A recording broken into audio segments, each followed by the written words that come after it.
Hello, it's Zoe, and welcome back to the Mischief Movement podcast, your weekly inspo for people looking for more hell yeah in their life.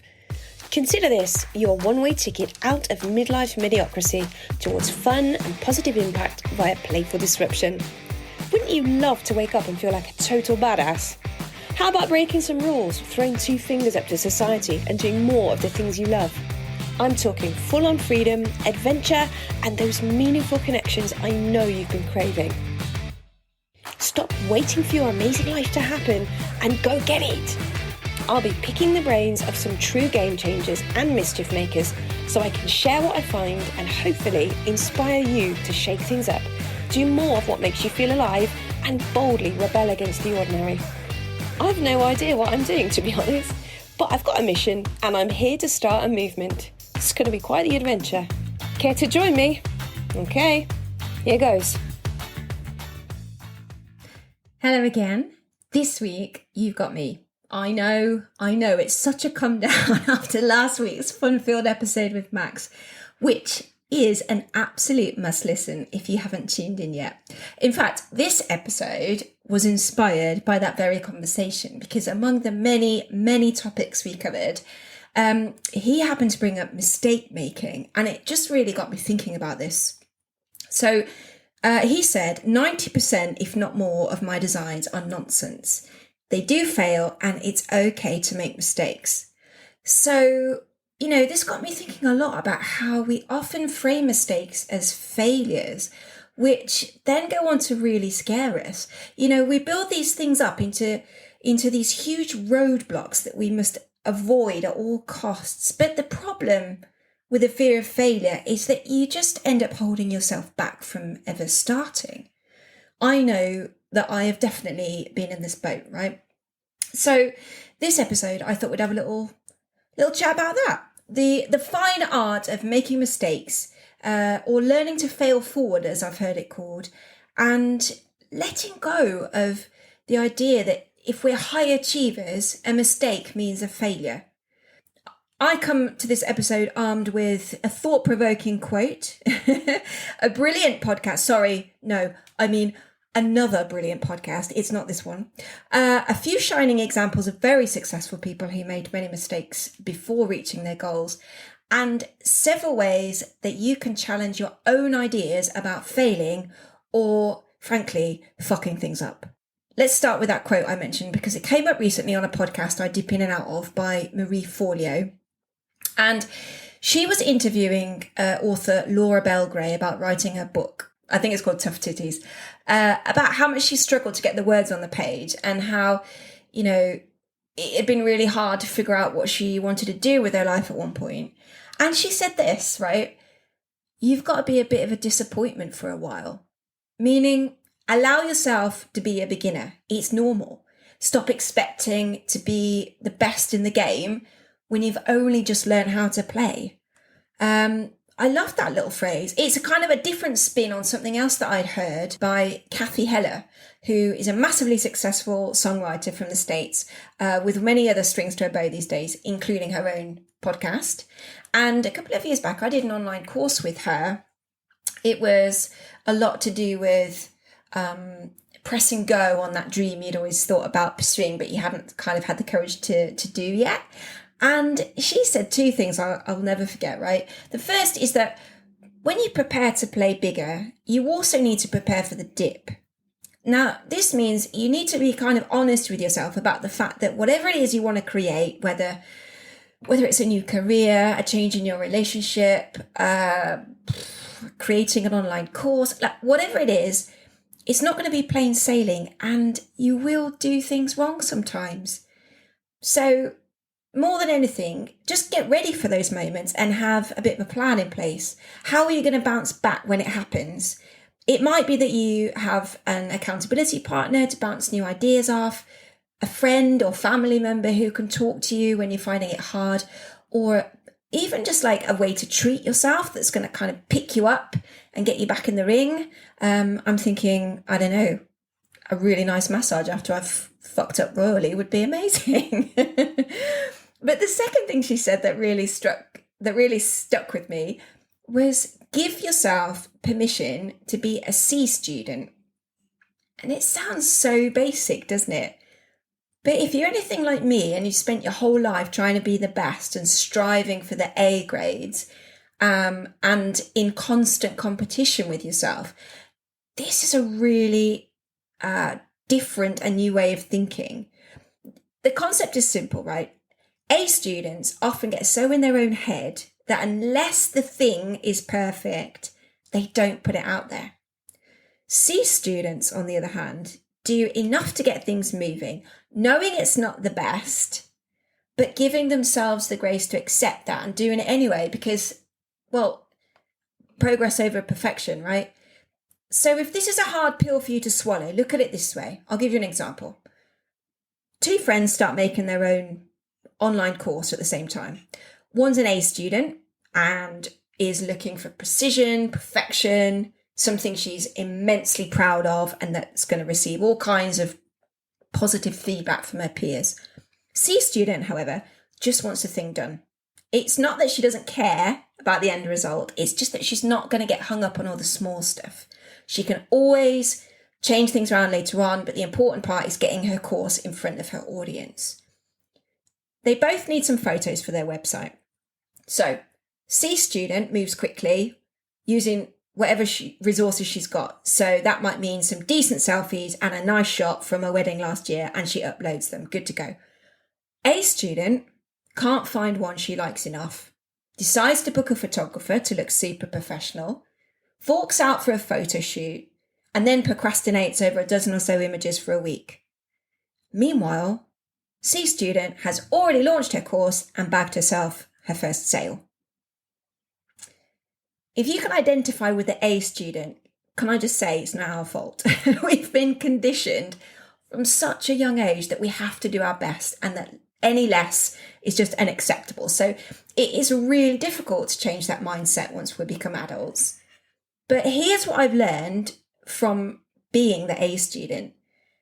It's really good for exams, but it's just not that great out in the real world.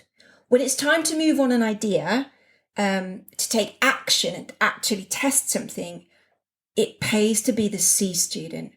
And if you can get comfortable with this, you will see so much more progress as you bring those dreams to life than the poor, high-achieving A student who's still procrastinating over her perfect headshots.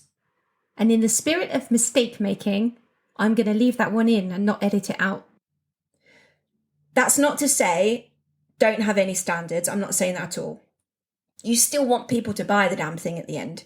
But there's a lot to be said for starting scrappy. I love that phrase, start scrappy. I wish I could have embraced this concept many, many years ago, and maybe I would be a little bit further along than I am now. There's a lot to be said for starting scrappy. So it might just be a case of recognizing those standards and then lowering them at the beginning just to get your idea off the ground, but going back and improving things later on. In any case, I do feel like it's my duty to point out that any failure is also an amazing opportunity. If you reframe it, which basically means put a positive spin on it, failure is simply feedback. If you don't make mistakes, how are you going to ever get it right? When you test something, you get data. You can then analyze it. You can analyze what didn't work and why. And those experiments are what get you hurtling towards the grandiose end result. It's not glamorous. It's messy. And as we've already established, you need to be a bit of a disappointment for a while first. I once heard a talk by Sarah Blakely, who is the founder of women's skin-sucking underwear Spanx. Do you know what she said?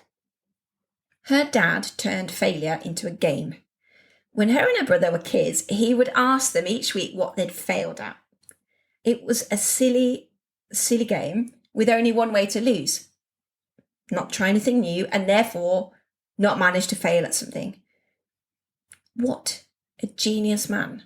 He managed to raise his kids believing that failing was so normal nothing to be ashamed of, and only actually significant in the context of having put yourself out there to try something new. I mean, it must have been one hell of a school to be offering all this stuff she could fail at so regularly, but still, I love the idea that even before adulthood, the real meaning of failure had already been instilled in her. So when it came to trying things for her business, she'd already removed the fear factor and therefore a potentially big obstacle to her future career. I don't know about you, but I always find it so refreshing when other people are open and honest about their mistakes or failures. Not because I revel in their discomfort, but because at the end of the day, we're all human and mistakes are just a part of life. Let's begin to see them, talk about them, acknowledge them and normalize them. It's so easy to overlook this when we scroll through social media, which is why recently a post on Instagram by an account called Inspired to Write really caught my attention. It was an honest account by Amy McNee of her failures in becoming a writer. So this is just an excerpt from the post called A List of My Failures I Have Experienced on My Creative Journey. 1. Literally hundreds of rejections from publishing houses. 2. Still not a single yes from a publisher. 3. My first workshop had 3 people and we ran it at a significant loss. 4. I pay thousands to record my audiobooks even though they don't make a profit, not even close. 5. I had to shut down my Patreon because it was so exhausting and made me $20 a month. 6. The first season of the podcast got a very small handful of listeners. I'd love to know how many, but never mind. And number 7, I racked up tens of thousands of dollars of debt whilst trying to write my novel and Waitress. My parents had to help me with my rent and I felt like a failed adult. But she also says none of these failures were full stops. None of these failures were terminal. These failures were my teachers, my lessons, my stepping stones to triumph. Do you know how powerful I feel because I know I can handle failure? Oh my God, I am unstoppable. I get goosebumps as I read that because I really feel it, It's, I love hearing that take on it. This idea that failures are our stepping stones to triumph. I find that really, really powerful. Failing builds resilience, and resilience is cultivated by putting yourself out there, by having a go, by making yourself available for rejection and brushing it aside if it does come. And on the subject of rejection, I've been following along with Liz Mosley's 100 Rejection Challenge these past few months. Now, Liz is a graphic designer who specialises in branding for small businesses and host of the Building Your Brand podcast. This year, she set herself a challenge to rewrite the narrative by getting rejected 100 times. The aim, of course, wasn't about the sufferance of being rejected, but was actually in making herself write those pitches, get visible, ask for what she wanted, get more comfortable with receiving the no's, which, can I just add, might very well be a not yet. Not necessarily a full out no, they could just be a not yet. And this also makes them feel a lot easier to handle, right? I actually got in touch with Liz and I told her about some of the little sayings that I use when I experience rejection. And the first one was, rejection is just redirection. Rejection is a gift that creates a shift. Rejection is a prize in disguise. And the last one, rejection is a sign that this one is not aligned. And if any of those make you feel better about being rejected, then feel free to take them, print them out, stick them on your wall and use them. Finally, this episode wouldn't be complete without mentioning the brilliant Elizabeth Day, journalist, author of best-selling book How to Fail and host of the podcast of the same name. She positively celebrates the things that haven't gone right and interviews guests on what failures have taught them about how to succeed better.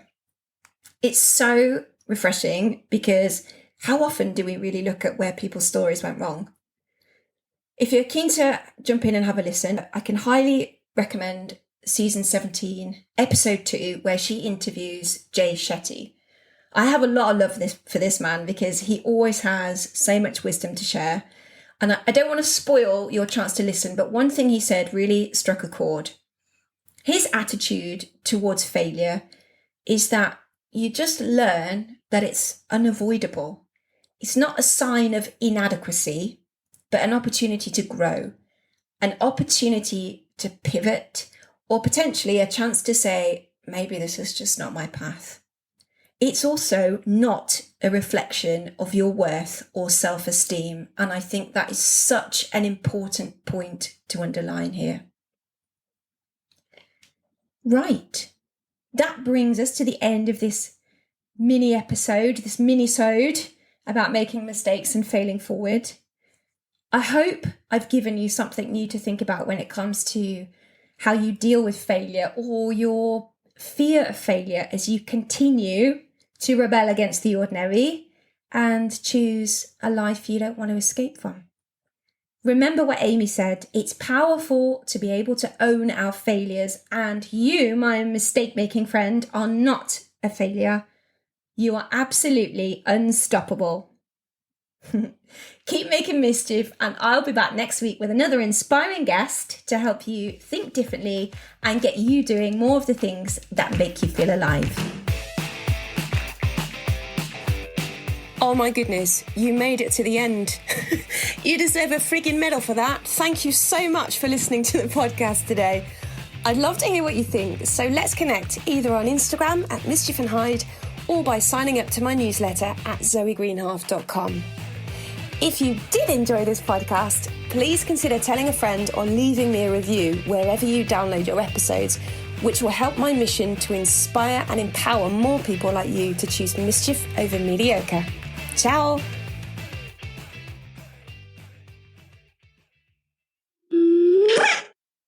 Elizabeth Day, author, journalist, and podcaster of the How to... fucking hell! Hi, it's Zoe, and I make a fuckload of mistakes. What a knob.